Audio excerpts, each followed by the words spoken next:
All right, all right. This is Tracy Harrell, and I am so excited to be here with the Kinseys.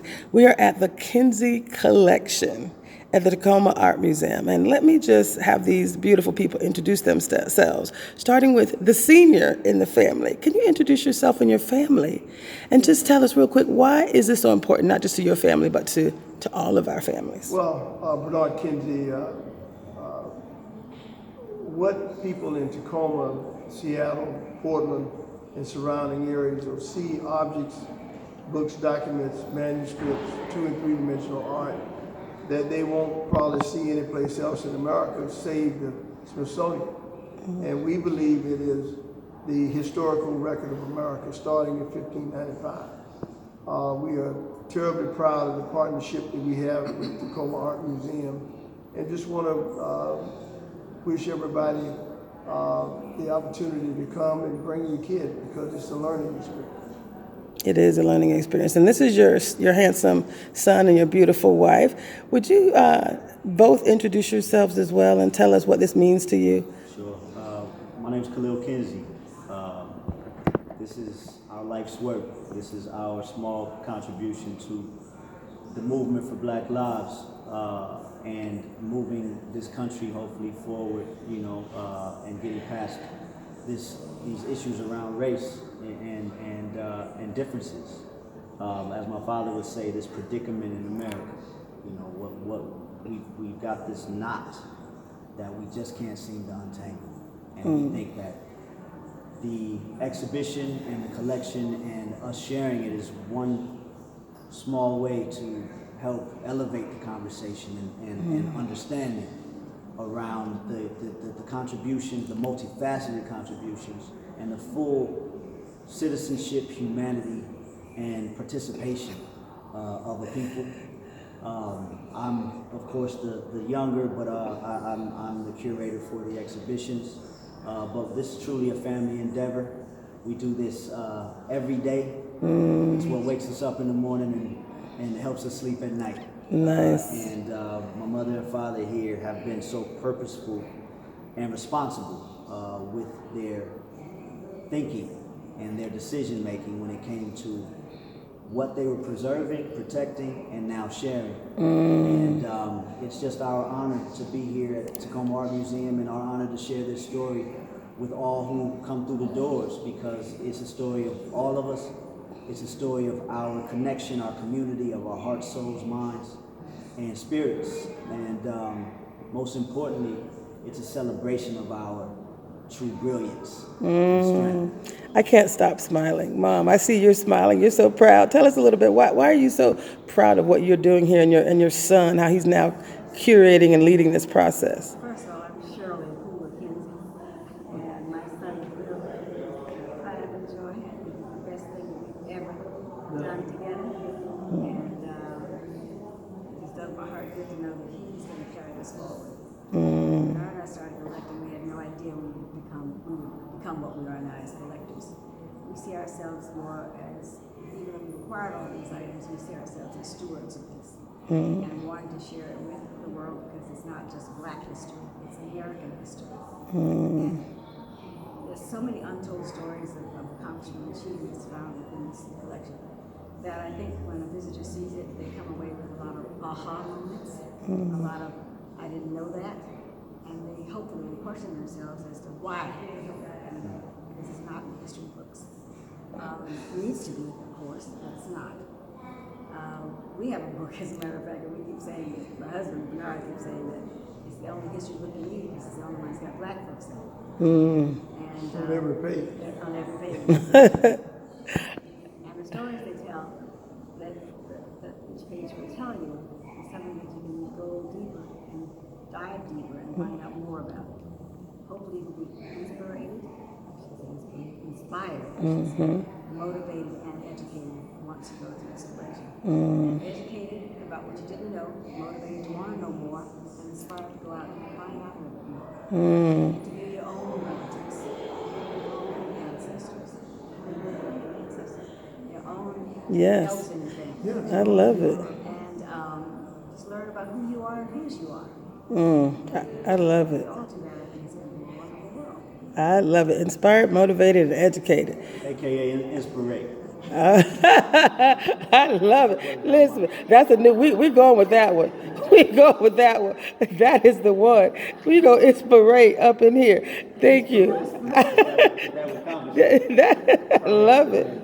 I love it. First of all, what I love about your family is the love and the joy. You're doing some hard work. What did you say, Mr. Kinsey? You talked about dreaming big, doing big for huge, enormous outcome. That's what I'm doing. I'm swinging big. I'm swinging for a home run. I'm swinging for it. Don't have small dreams. Don't have small dreams. Tell us about that. Well, this is, a lot of Dr. Benjamin Mays, president of Morehouse, has a great saying. I heard him speak when I was in high school. Never forgot his speech. And essentially what he says is that most people fail not because of effort and all that, but they don't have the right vision in life. So his idea is to aim high and miss rather than aiming low and hit. And a lot of people aim low and settle. And we ever say you shouldn't settle. Right. Because it's not a life that you're going to really be able to understand what your passion is. And you need that to be able to get up every day. So, the only way to know that is to know how powerful you are. yeah. And the only way to know how powerful you are is if you understand where you come from and who you come from. And that's that's a personal experience thing for all of us, I believe. Understanding more about ourselves, about our history and ourselves only makes us feel more purposeful, more powerful, and more, there are more possibilities as a result of that. I love it. We have a way of saying that probably the richest place in the world, not the New York Stock Exchange gold mine, is the cemeteries all over the world of people dying with potential. And most of us have not used our potential. So the idea with the Kinsey family, what we do is not just about history. We want people to do better. You follow me? Yes. Because our life is really the life that a lot of people could have lived. We decided to live it differently. And so we're not special. We just were purposeful about what we wanted. And you have the right partnership. I always say this. If you marry the right person, you can't hardly mess it up. And if you don't marry the right person, you ain't gonna never get it right. So the reality is that there are certain decisions that are predicates for life. Yes. And people don't understand sometimes how they control their lives based on those decisions. So this idea of aiming low and hitting is just not good. Yes. Because, there's a saying, if I knew I was going to get here, I would have done something better. You know what I mean? Right. Right. Yeah.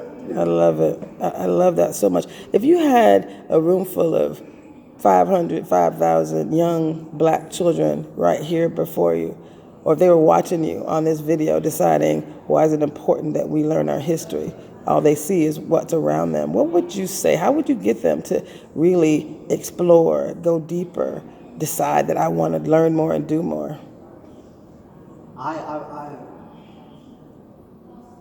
Because it's about them. It's theirs.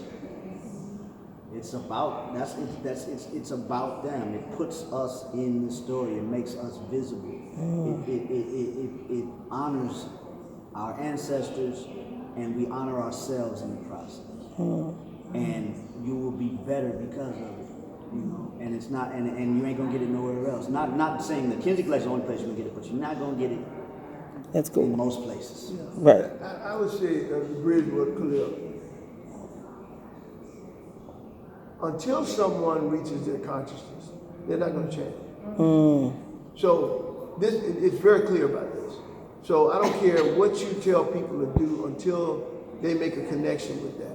And the only way they can make a connection with that is fill the hole that most of us have in our hearts. And that hole is, I don't know who I am, and I don't know where I came from. Okay? So when you get that part right, all of a sudden you become they will take the book from you. We've seen it all over the world. When people really become motivated because they've connected with what is real for them, their passion, Yes. it's over. They do it on their own. Right. And that's why, and Khalil mentioned it, this notion about being the city on the hill that America likes to portray itself as. Well, it wasn't a city on the hill for black folks. You follow me? Right. So I'm saying what we have to do is understand that and make this part of our, reality. Yes. And the only way you're going to do that, you cannot sit around. David Walker, 1827, the appeal, he said silence is allowing people that are going to keep you down to emphasize their story. So, and we have so much silence in this country of people not speaking up, speaking out, and doing the things. There are two things in this country that black people had, started in slavery: resistance and expectations. That's it. That's what all of us had. Resist this notion of Jim Crow, racism, suppression, whatever you want to call it. But you got to turn around and be a father, husband, sister, brother, and all of that, and go to work every day. So you have to have high expectations. But there's got to be a part of you that is resisting this American notion that black folks don't matter. And that's what we have a saying: you can be black and successful too. If you don't put all that together, because most black people don't believe they can do both. I can be successful, but I can't be black. Or I'm black and I don't need to be successful. It's just not true. Right. You got to make money in this country, and the more money you make, guess what? The more you can do to change the story. Okay. I love that. I love that. If you, I heard you talking earlier, Khalil, about corporate America, about this concept of equity in business. And that's my passion. That's the space that I'm at. And I just heard you, Mr. McKinsey, talking about work that you're doing in corporate America as well, related to inclusion. So if you were talking to business people, corporate people, about why we matter or why understanding our history matters, what would you say, and why was, first of all, I'll start with you, Khalil, why is this concept of inclusion in business and equity and inclusion so important, and how do you connect that with this storytelling? Well, my father and his colleagues literally wrote the book on corporate D&I work from the 70s on. He spoke about the Harvard case study that is still being taught on their work, and it really became the model for the resource groups that exist today, and how corporate America addresses diversity and inclusion. And if you would ask my father or ask us, there's still a ton of work to be done, because a lot of it is empty, a lot of it is performative, Right. and it doesn't really get to the root of true, support and true intent towards this diversity and inclusion. Yes. But there's also a very core business case for it, as well as how it affects and improves the bottom line of a corporation or a business. Yes. Just like, in a larger sense, that there's a case for it as far as American exceptionalism, quote unquote, or anything like that. If you marginalize your population, then you're not getting the best out of your citizens. Yes. So how can you thrive and excel if you're keeping people sidelined? Yes. Right? So you're really actually working against your own interests, or what you say you are, or who you are, by doing so. It's a very simple, logical thing, but we don't tend to. This country is a country based on a myth of that we live up to the ideals that we set. We don't practice those ideals. Right. And corporate America doesn't practice those ideals. But also, Pop would say, and I hope I'm not taking your lines, but that corporate America, the reason that black folks do well in rule-based activities, sports and different things, metric-based, is because it's metric-based. The rules are the same for everyone. You start at the starting line, you go to the same, you know what I mean? But if it's different for everyone, or if they change the rules, which they've done in metric-based things and all of that as well, but there's no probably greater example of it ever changing or the goalposts being moved than corporate America. Yes. Yes, so it's the same. If you have the rule book, the playbook, then you know how to move. You know how to navigate. Let me get it. there's a concept called the jockey syndrome. Called the what? Jockey syndrome. Jockey syndrome, yes. Jockey syndrome says when you get too good, we change the rules. And that's what happened in Black America, white America all the time. So what Khalil, I'm bridging with Khalil. The reason we've done things so well in so many areas that have metrics is because if I'm a good singer, I either sell records or I don't sell, or more people come to see. It's just whatever the industry is. But in corporate America, it's still the good old boys club. So in Xerox, what we did, we formed our own club called the Xerox Black Employees in 1971, and essentially put 14,000 black folks in Xerox by 1991. Wow. And we did that by being outstanding in everything we've done, black and successful too, but also pushing up against this resistance that is prevalent in all of corporate America. So, and all of us need energy to play the game. If you don't have enough energy, you can't play this game. Yes. So that means if you can't get up in the morning, if you don't have that connecting point, if you don't have that pitter-patter in your heart, if you're not closing that gap in your consciousness, Yes. you just aren't going to be able to play the game. So what we say is get active, read more. I read 2 hours a night even today because you need knowledge. Yes. You need knowledge to play this game. But after that, then do something about it. Right. Get your butt out and vote, okay? Vote for the dog catcher. Vote for every aspect on the ticket, because that's the only way we're going to ever have this thing called agency. Right. If that we use that vehicle called voting, which we did in November and January. Yes. And it's changing lives. Yes, we did. Okay. So I have one last question for you, and it does relate to business. It relates to the work that we're doing, the work that is yet to be done. If you think about what you guys have done over these decades, right, of effort, you're changing lives. You're getting people to see differently. What would you say to people? We know the business case for diversity is not just about bringing us in. It's about creating an inclusive space, an ongoing learning culture. And you're creating that learning atmosphere here every day. What would you say to corporate America? What would you say to Satya Nadella, President, CEO of Microsoft, or any of these leaders, right, who have tapped into diversity, but not necessarily into that learning culture, that inclusive space? What would you say we can do as individuals, and what would you say to leaders? Well, there's an article that we did on the Fast Company that you should get. It's the 20 principles of D&I that we use in Xerox. Okay? Corporate culture. With Yes. corporate culture. It's all there. But the first one is the CEO has to be engaged. Yes. It starts with the CEO and it ends with the CEO. And we used to tell David Kearns, our CEO of Xerox, Yes. you can't take your hand off the wheel. Because if you do, the organization will know it and they'll stop. Right. So the CEO has to be the guy or lady that drives the notion of diversity inside the corporation in terms of making sure that numbers really do matter. There are consequences if you don't make those numbers. Yes. And that's really, it's pretty straightforward. That's what we did in Xerox. If I could add, it's also, diversity has a lot of different connotations. Yes. It often doesn't speak to black issues these days. Right. It doesn't. So we got to be more intentional and deliberate in actually calling out what it is, and CEOs or organizations actually directly addressing black folks. You know what I mean? Because a lot of companies hide behind this diversity. We had an experience where they were quick to tell us, "Oh, we're diverse." Now they weren't lying.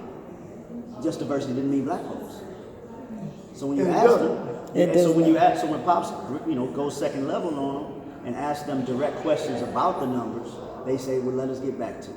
And when they get back to you, they say, "We have to apologize because we really do not have the black diversity, the diversity in regards to black folks. We just thought it meant everything."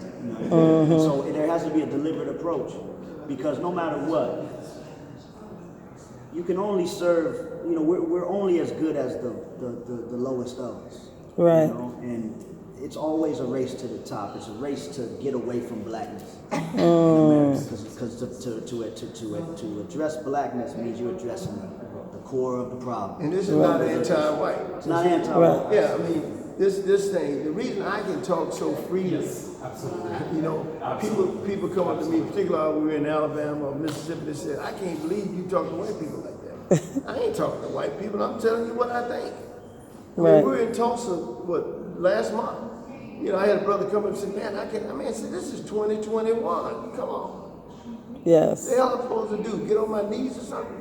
I mean, so, you know, we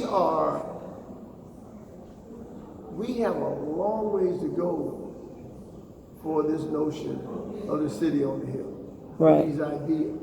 But it's the best thing we got. I tell people I'm not going to Russia. Right. I'm from America. I'm not going to Africa. I don't know nobody in Africa. You know, I'm going to be here. Yes. But that doesn't mean that I'm going to not accept anything but the best. But you also have to do your work. I mean, what are you doing, you know, to help your community? My dad used to do one thing. He'd tell the city council, white city council, I want sewers in the black community, I want plants, I want sidewalks, I want the streets paved. Yes. You follow me? Yes. I want the same thing in the black community as you do in the white community. Yes. You follow me? My dad would not accept second-hand books, which is what black kids got, you know, in as late as the 60s. You follow me? My dad would get a truck and drive and go get the books, new books. I love it. You follow me? Yes. So you have to, this has got to come from a place of deep consciousness of you doing your part, whatever that is. You know, what Arthur Ashe has a thing, what does Willis say?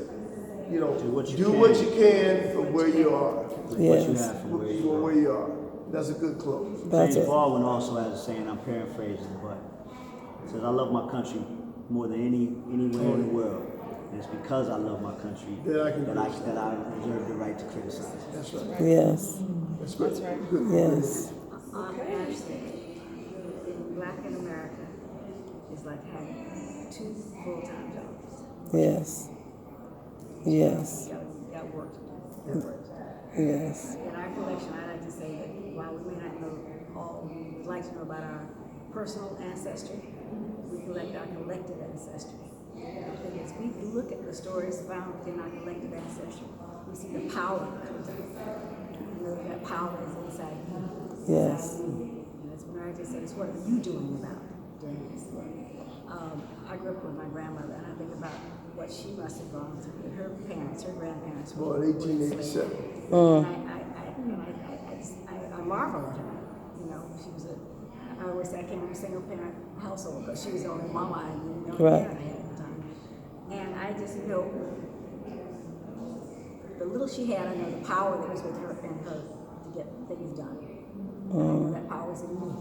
Nice. And so each of us we have to reach back inside and say, you know, we come from a great race of people. We come Yes. from kings and queens. I mean, That's that energy. Yeah, we came from them slave ships. And we made that pass. So Yes. go through all of that and come out on the other side. It's powerful. Yes. Yes, indeed. Thank you. I'm getting the hook over here behind me. But this will not be our last conversation. I am super excited to make this connection, and bless you and thank you for what you're doing here today. Thank you. Okay? Totally. 100%. Thank you. Thank you. We got